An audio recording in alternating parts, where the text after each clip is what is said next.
Welcome back to the Health Rebels podcast. I am excited for today's episode.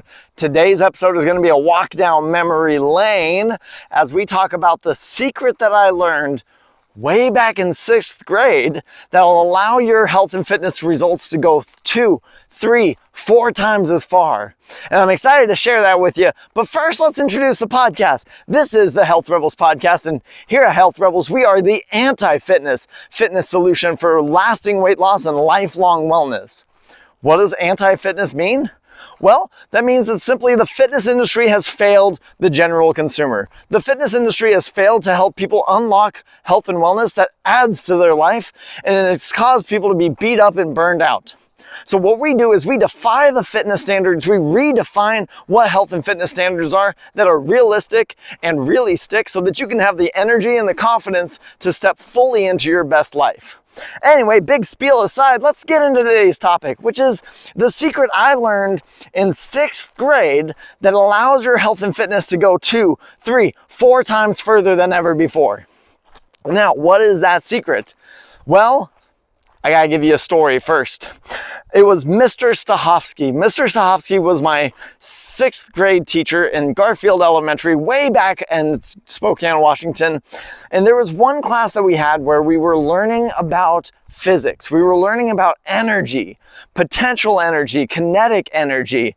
And what we had to do for this lesson was we had this project where we were building cars. We were building little model cars and seeing who could make that car go furthest. Now, we were trying to learn about potential energy and stored energy. And the way we did this was we used rubber bands. And on the front axle or the back axle, on 1 or 2 of the axles, you would set up the rubber band so that it would wind. And as that rubber band would stretch, it would get more and more stored potential energy. And the tighter you wound it, the more energy got stored up, the more energy went into that race car and went vroom down the road, right? And so what Mr. Stahovsky did, he gave us the lesson, he gave us the car parts, he gave us the pieces to put it together. And when I put mine together, we put it in the hallway and we saw which student could get their car to go the furthest. And I think in 2nd place was my classmate Nick. I think Nick Putnam got 2nd place in this. It's been a few years. You can tell by the receding hairline. 6th grade was not yesterday, but I believe it was Nick that got 2nd. And then my car went. And my car went vroom, way down the hallway, all the way across from 6th grade all the way down to 3rd grade classrooms. It went all the way down the hall. Took the entire school hallway. Now, how did mine go further? Well, you're not going to believe this, but mine went further because I didn't know what the hell I was doing. Yeah, it's a true statement. I didn't know what I was doing.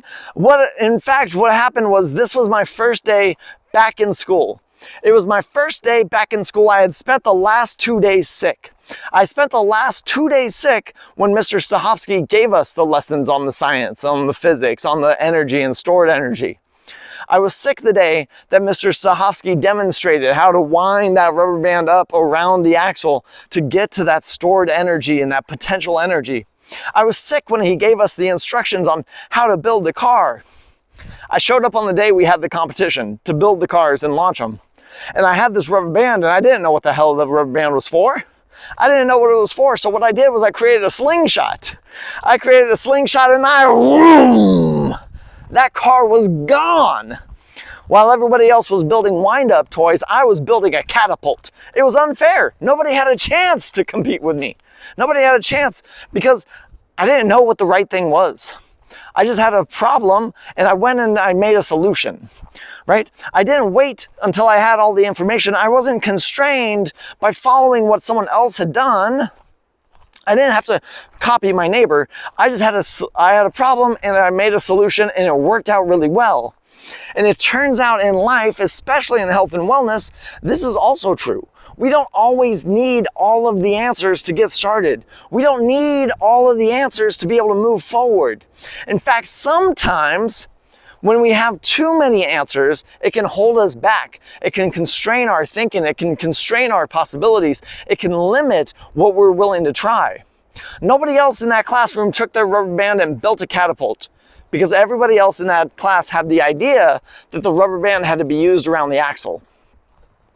Sometimes the information that we pick up in social media holds us back. We're told that we have to count calories. We're told that we have to do high intensity exercise to lose weight. We're told that we have to do hour and a half long workouts in the gym to be fit. We're told all these things, and they're standards that we may not be able to live up to or maintain, so we don't do anything. So we don't get started, or we do something that's wrong for us and it holds us back. Right? The secret to getting further down the road than anybody else is to act whether or not you have all the information, especially when you don't have information. You must take action, right? We know that health and fitness is one of the greatest pursuits you can have in life. It is the gateway to a good life. Because all of life is lived through your body, when your health and fitness improves, every category in your life gets better with it. Every part of life gets better as your health and fitness improves, right? So we need to take action. We need to catapult ourselves down the hallway. We can't wait and say that we don't have enough information. We can't be constrained by what we've been told in the past. We just have to take action, take a chance, and maybe we can go 2, 3, 4 times further than anyone else in our class. Maybe we can go 2, 3, 4 times further than people we see on our friends list on social medias. Maybe we can go 2, 3, 4 times further than we have in the past because we were held back by a lack of knowledge or held back by the wrong knowledge. Hey, I hope this was helpful. I hope this inspired you to take some action, get in the game, get going, move down that hallway, create your own catapult, repurpose the information that you have. Don't feel like you have to hold yourself back. I want this to empower you to make some positive movement forward. And if it did, can you do me a favor? Can you become a fellow health rebel by sharing this podcast with someone that you think it would help? Just give it a share on social media. Give it a share directly. Text it to someone that you think will help. But just get someone started today. Get yourself started today, and then get a friend or a family member started as well. And if you do that, hey, I'll tell you what, you send me a screenshot of you sharing or leaving a review on the podcast platforms, and I'll send you a gift. I will send you a free ebook talking about a starting workout guide, which talks about all of the variables in program design. What is the purpose of cardio? What is the purpose of strength? How do you adjust a workout? All of the information you need for lifelong fitness. I'll send that to you for free. All you got to do is send a screenshot or send some proof that you interacted with this podcast to my email, steven@healthrebels.us. That's STEVEN @healthrebels.us, and I will send you that ebook for free. Awesome. Well, that's all I got for you guys today. Come on back next week. Next week's going to be a big one. Next week, we are going to be talking about the entire nutrition by addition system, the nutrition coaching that I give my clients, the alternative to calorie counting. If you're excited, you should be back next week. It's going to be a great episode. Anyway, that's all I got for you today, Rebels. Until I see you again, keep the Rebel Oath, reject extremes, energize yourself, break standards, excite yourself, and love yourself actively. Have a great day, and I'll talk with you next week.